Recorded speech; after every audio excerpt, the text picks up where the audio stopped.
First up, he documented his incredibly harrowing tale as a boy soldier in Sierra Leone in the memoir A Long Way Gone. So please welcome Ishmael Beah.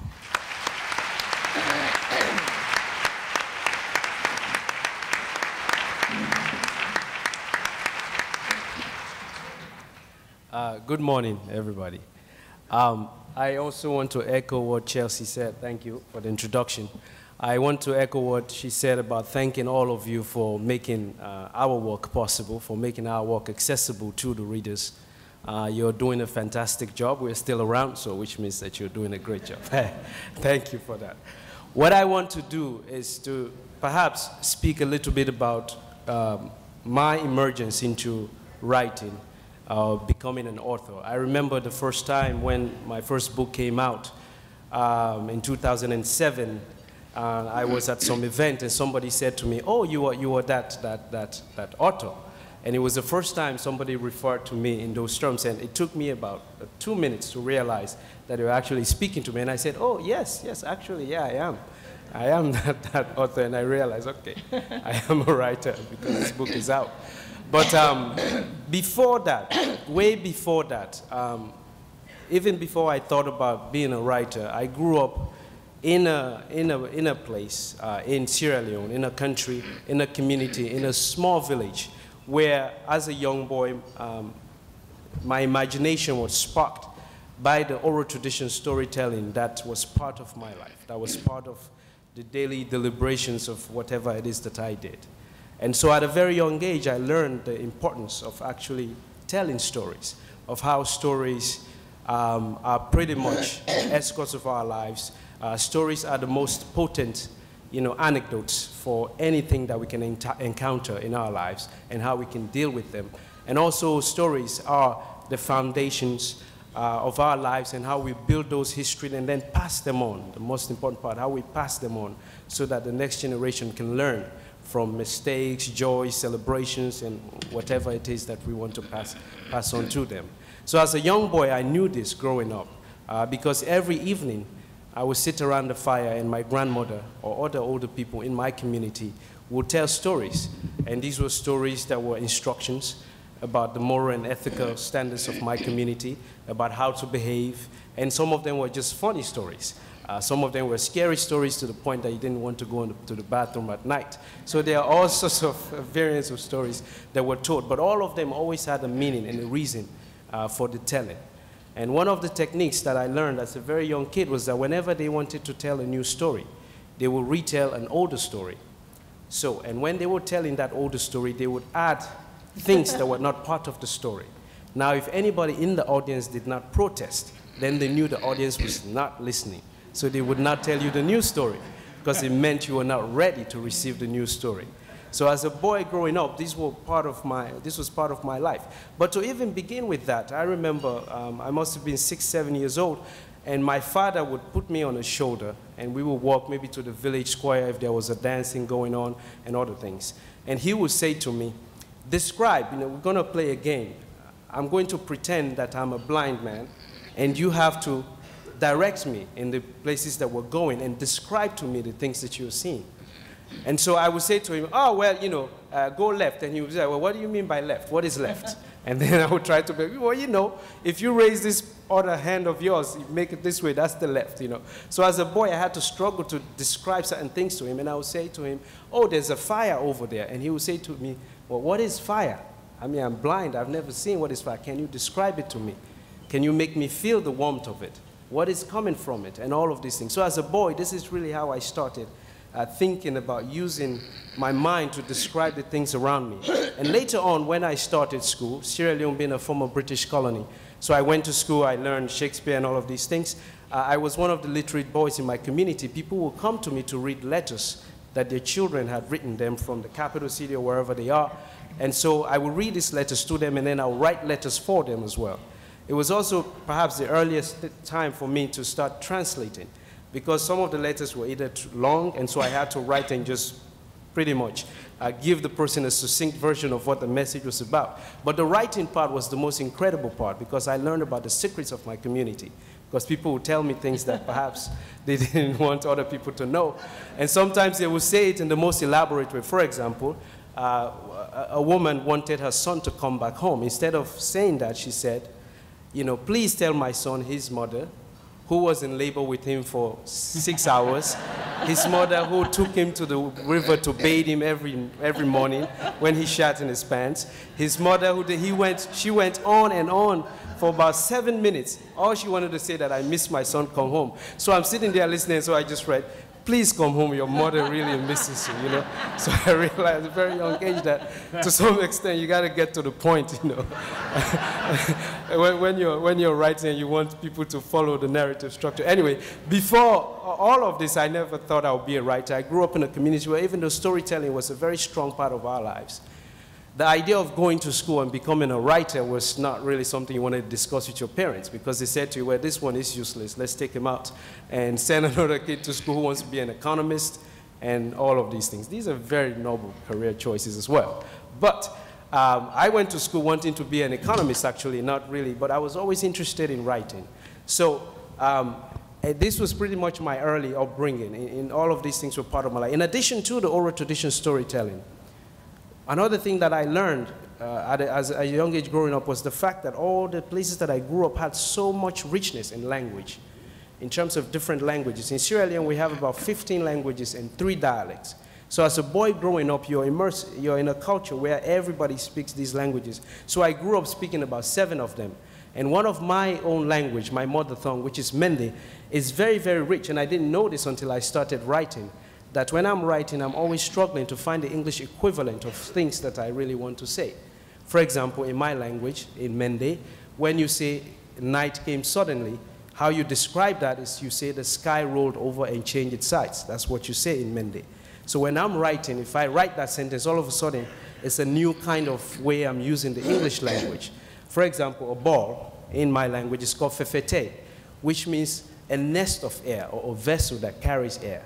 So if I were to say they kicked around a nest of air or a vessel that carried air, all of a sudden it has a different meaning. So when I started writing, all of these things were part of what made the language richer for me, and my work, whatever became of it. Now, when I arrived in Sierra Leone, we had a civil war that went on for a number of years that ended in 2002. And as a young boy, I had the misfortune of being dragged into this war to fight as a child soldier. I was lucky to be removed from that, and through good luck and through remarkable people that I met in my life, my mother, who is here tonight, this morning, I should say, who is here. And you know, I started living in the United States. I came here. And then really the writing of the book came out of this desire to have people understand what had happened there from my own personal experience of it. Because when I arrived here, most people did not really know what had occurred in the country that I was coming from.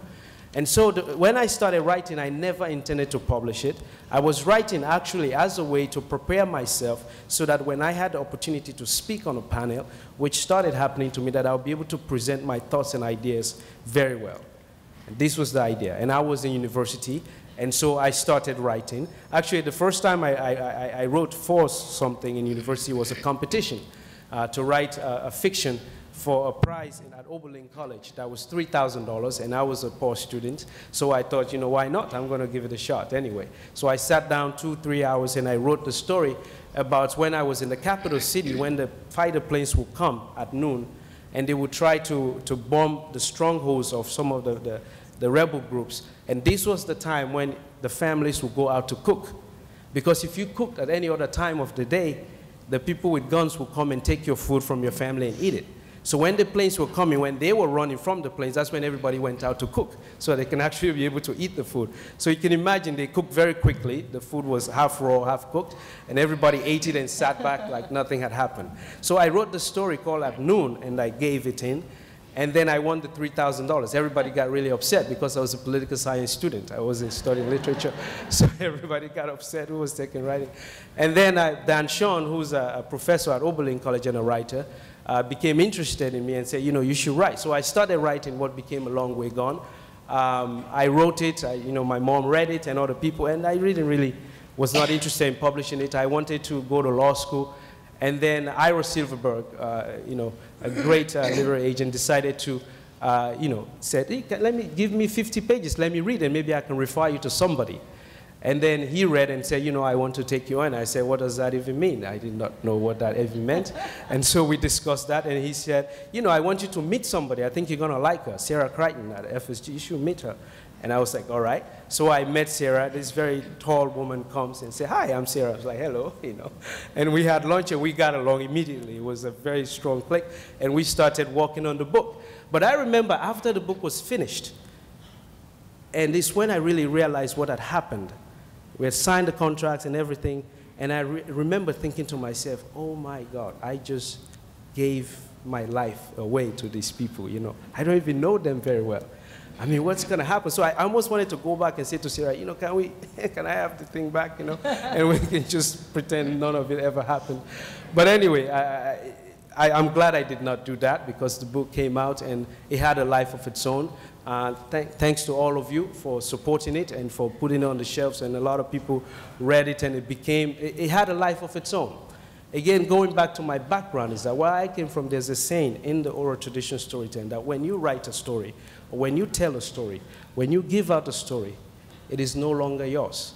It becomes whoever encounters it, and whoever takes it in, it becomes theirs. So you only become the shepherd of that story because it's coming from you. And so you can guide it in any way, but sometimes some will go ways you actually don't intend it to go. But what I want to say also is that during the editing of this book, Sarah and I got really close. And I remember, I will leave you with one anecdote, and then I'll talk about the new book. I remember when we were editing, because this was so intimate, and the journey it was so exhausting, running from war and all the madness that comes with it. But every time I would come to do some editing with Sarah, for us to sit there and go through some pages, she would have lots of food for me on the table. And I kept thinking, you know, I ate, I'm okay. But because Sarah was so much in the narrative, where particularly I was running from the war, I was hungry. So whenever I came, she saw me as this boy who was still running from the war and hungry, you know. And so she would just have this, would be like, have you eaten? You should have a sandwich, and you should have this and this. And I just say, okay, I'm really okay, you know. I mean, we're in New York City now, you know. It's okay, you know. So, but then in a way, I think we began to both realize that the narrative itself already had it had a power of its own, because of even we could not detach ourselves from it so strongly, you know. And so anyway, A Long Way Gone came out. It took me out on the road, and I began to learn about publishing, what it meant, and all of this. When it became a New York Times bestseller, I remember Sarah and Ira and other people from FSG, you know, Spencer calling me and saying, you know, you're on the bestseller. I didn't really know what that meant, actually. So I was at Chicago at the airport. They were like, yeah, you're on the bestseller. I was like, yeah, I'm really tired. I got to get on the plane to the next event, you know. And later on in my life, I really began to discover what all of this meant. You know, so I'm still learning a lot about the publishing world, but for me, the most important part of my work is to share the story, to write the story, and let other people do what they can to make the public see it. And for me, I take this very seriously, because as I mentioned earlier, stories are the foundations of our life. They're how we make sense of the realities around us. They're how actually we even dream and shape the dreams of our lives, and how we can go forward in the future. At the end of the book, A Long Way Gone, there's a story that I told that it took me many, many years after the war for me to understand what this story actually meant. This story was told to me as a boy, and then they told me, as most of the older people will say, you know, you would understand this story at some point. And the story goes as this. You know, a hunter went into the bush to hunt a monkey. He sees a monkey, to hunt any animal, and he saw a monkey sitting in a tree, and he lifted his weapon to shoot the monkey. And the monkey is sitting, scratching the side of his belly, eating things. And the monkey said, hey, hold on there, man. You know, what are you doing? And he said, you know, well, it's very obvious what I'm doing. And he said, well, if you shoot me, your mother will die. And if you don't, your father will die. When I was a kid, they would tell the story in front of you, your parents. And of course, I always said I wanted to go to the bathroom because I didn't want to answer this, you know. So one of your parents was going to know how you felt about them. So, and when I had a chance to answer, I always say, well, you know, I'll go hunting other animals who do not speak back to human beings, you know. There may be others around. But the point of the story really is what happens when we take action. It's what happens when you engage in violence, when you lift a weapon. It's what happens when you engage in anything. There's a consequence for whatever it is that you do. When you raise a fist, there's a consequence. What you decide to write, how you carry yourself in this world, everything has a consequence. And it took me throughout the war to understand what this meant. So for me, the power of stories and what all of us are doing, supporting this, these things will go beyond all of our lives. When some of us will not be alive, maybe somebody will be touched by something that somebody had written somewhere so deeply. So in a way, we're actually shaping the future through all of us here together, writers, publishers, people who make sure people read some of these stuff, and all of us. So thank you for being part of the future in a way, and the present as well, because, and whatever lies in between. Now, what I'm going to speak of briefly before I end is my new book, which is a novel coming out. It's called Radiance of Tomorrow. Now, I had a little bit of thought to myself that, after writing a memoir, even though it's a book that did very well on its own, I was a bit exhausted in the sense that, I didn't want to write another memoir because I felt that actually it's not sane for one to speak about him or herself for many, many, many years in a row. I think I did not want that. But also this story was pulling at me because of the first book. I wanted to really have people understand, how does it feel to return to places that have been devastated by war? So this narrative is set in Sierra Leone, the Radiance of Tomorrow, and it looks at a family who goes back to their town, to their village, to try to start living there again after it had been destroyed, to raise a family there again, to try to rekindle some of the traditions that have been destroyed because of the war. How do you do that? How do you try to shape a future if you have a past that's still pulling at you? And how also, what do you bring after you've left your homeland, where the traditions that you've lived have been destroyed? Some of it have been, people don't believe in it anymore. How do you come back and try to recreate yourself again, to bring all of these things? So people go back home with different nostalgias. Particularly the younger generation go back because their parents, their grandparents had told them stories about how this place used to be, so they come for that. The older people are holding on to the old tradition. The younger people in between, sort of, not as young as the children, have lived elsewhere, so they want something new, but they don't know what it is. So in this narrative, you have all of these push and pull, but how people really trying to live together in this place. And it's called Radiance of Tomorrow. You meet some very strong characters. One is called Bakari, who is the father of this family that returns. And you meet an older lady who first returns to this place and discovers some of the things that are there. So what I'm going to do, since we're at a book reading, we're at a literary gathering, I think it would be a disservice if I don't read a little bit. This is, by the way, this is the first 5 pages of it. The rest you will see at some point. The galley will come out. And it will come out in January of 2014. So I'm just going to read 2 short paragraphs for you, and then I'll end my talk there. So, Radiance of Tomorrow. First time reading it in public, so. She was the first to arrive where it seemed the wind no longer exhaled. Several miles from town, the trees had entangled each other. Their branches grew toward the ground, burying the leaves into the soil to blind their eyes so that the sun would not promise them tomorrow with its rays. It was only the path that was reluctant to cloak its surface completely with grasses, as though it anticipated that it would soon end its starvation for the warmth of bare feet that gave it life. The long and windy paths were spoken of as snakes that one walked upon to encounter life or to arrive at the places where life lived. Like snakes, the paths were now ready to shed their old skins for new ones. And such occurrences take time with the necessary interruptions. Today, her feet began one of those interruptions.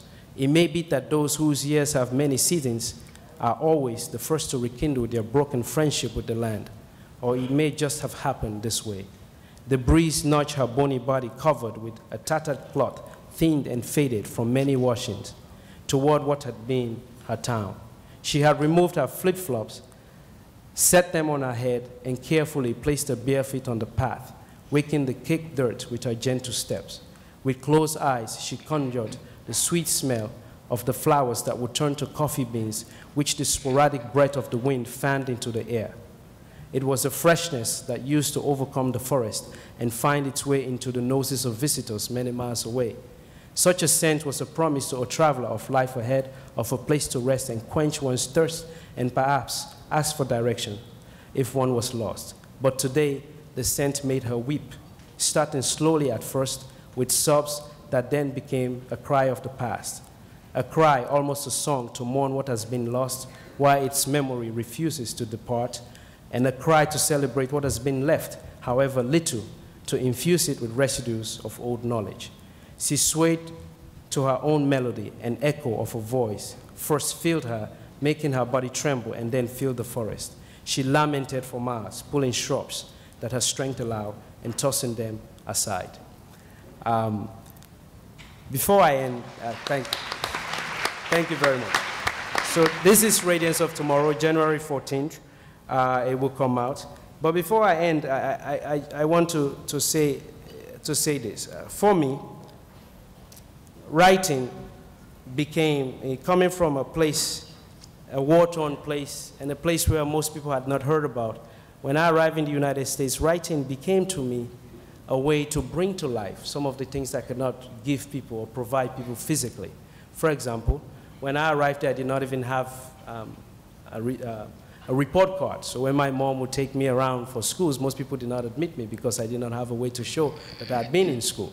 So one of the essays I wrote to get in was why I did not have a report card. When I was in high school, most people brought their baby pictures for their yearbook. I did not have one, so I wrote a poem about how I may have looked like as a baby. Most people thought maybe I was an ugly baby, so I didn't want to provide my baby picture, you know. But so for me, really, writing and words became a way to bring to life some of the things that I did not have physically, so that people can feel it. And there will be more a tangible and a tactile feeling for people when they see these words. So for me, I use words in that way to fit the landscape, to evoke emotions in people so that they can actually see and feel where I'm coming from, because I have no proof except my memories. So that's what I try to do in my writing. Thank you for having me here. And thank you. That was great. Thank you, Ishmael. I would like to say to you, Ishmael, on a personal note, I did get a lot of report cards, and they're not all they're cracked up to be. Ishmael and I will be going home together after this.